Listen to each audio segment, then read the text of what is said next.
Welcome to this video on the topic of special education in the realm of teaching English as a second language. In special education, a range of services is provided to students with disabilities to meet their unique needs. These services can be delivered in various ways and settings, and there's no one-size-fits-all approach. The goal is to tailor the support to ensure quality learning for students with disabilities. Special education doesn't necessarily mean segregating students into separate classrooms. Federal laws, such as the concept of the less restrictive environment, emphasize that students receiving special education services should, whenever possible, learn alongside their peers to regular classrooms. This promotes inclusion and ensures that students with disabilities have the opportunity to learn and participate in the general education environment with appropriate support. In Ecuador, special education is promoted to address diversity, facilitate access, support students' learning and participation, and ensure the successful completion of educational programs at all levels. Types of disabilities. There are 5 types of disabilities. Number 1, sensory disabilities. It refers to a condition in which one or more of the senses, sight, hearing, taste, smell, or touch, are affected, which can limit the way the students absorb and processes information.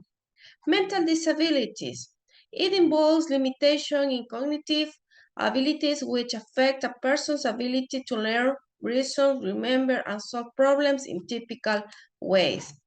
Physical disabilities.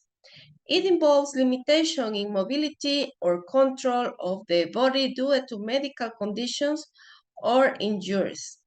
It requires special considerations regarding physical and technological accessibility in the educational environment.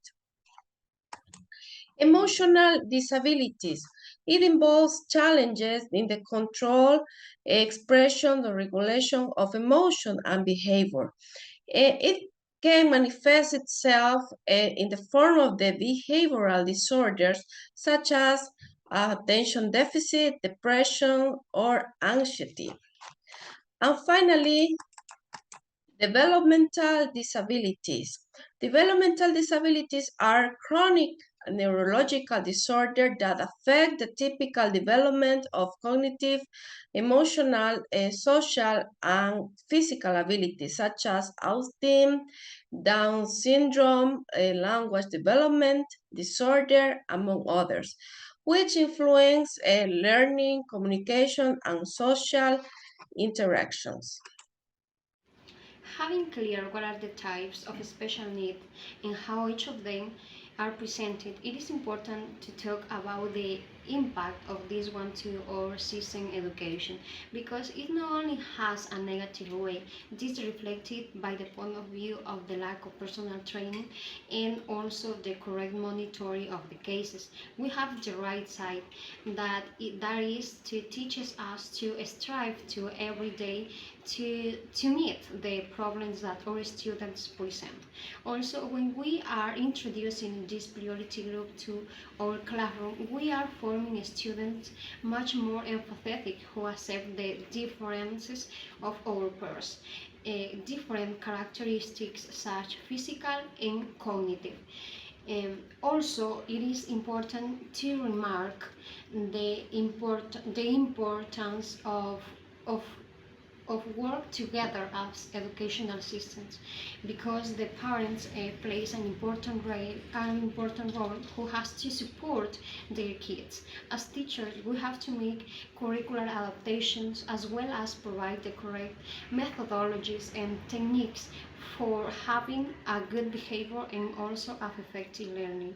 And finally, the authorities has to support us and make us the facilities for make this process in the correct way, as well as they have to back up of this process. Hi everyone, I'm Mr. Juan, and I'm going to be talking about special needs. Well, as you could see, we have a lot of developmental disabilities, but I'm going to be focused on only two of them. I'm going to be giving you reasons why these two type of disability have an impact on learning and also in our way of teaching. I'm going to be talking about the first one, which is the autism spectrum. So this is a developmental condition that affects mainly three important parts of these students, right? The ability to communicate, to socialize, and to think flexibly. In terms of communication, if you ever had the experience of having this type of kids, we normally see them not socializing a lot. I mean, the way of communication, it's kind of hard. And also they overthink a lot. So most of the time they cannot work in groups as you wish. And also this type of getting into most of these skills like speaking, which is really hard for them, and also in terms of grouping them together. Another one will be about the intellectual disability. Okay, they have trouble with logical thinking, the inability to understand, and lack of curiosity. So they have a difficulty in remember things, and behaviors are often there. So we need to be aware of all of this to continue our work doing it in a better way or in a correct way. Okay, thank you very much. Let's continue with another partner. Goodbye. Hello everyone, my name is Jimmy and I'm going to explain what is the challenge to teach a student with physical disabilities. In this case we have a student that he doesn't have the arm, and the challenge is how you can develop the skill, writing skill in that kind of students. First of all, we can use flashcards that can help and explain everything that the students can see in it. So it say here drinking milk, so he understand because there are picture here and can understand what's the meaning here. And also it's important remember that he has a problem about the hands he doesn't have, so but he can listen very well. In this case we can use an book. It is very good because he can listen different types of or kinds of problems, and he can explain whatever he could understand. And how he can improve about the writing skill, he can use the keyboard because he has the left hand and he can write in it. So that's for all for me. Thank you very much. Hello everyone, my name is Byron Renteria and I am going to talk about two good ideas that teachers can apply in classrooms where there are students with disabilities. Differentiated instruction is a teaching strategy that tailors the strategy to meet the needs of students with disabilities in the classroom. When applied this to teaching English, it involves modifying content, processes, and strategies too. Let's review some characteristics of this teaching strategy. Assessment of individual needs, flexible grouping, multimodal instructions, individualized goals. Okay, let's go with the next one. Universal design for learning. It is an educational framework that aims to make learning accessible to all the students, regardless of their disabilities. There are some interesting subtopics that are involved in it. Multiple means of representation, multiple means of engagement, multiple means of expression, and finally accessible technology.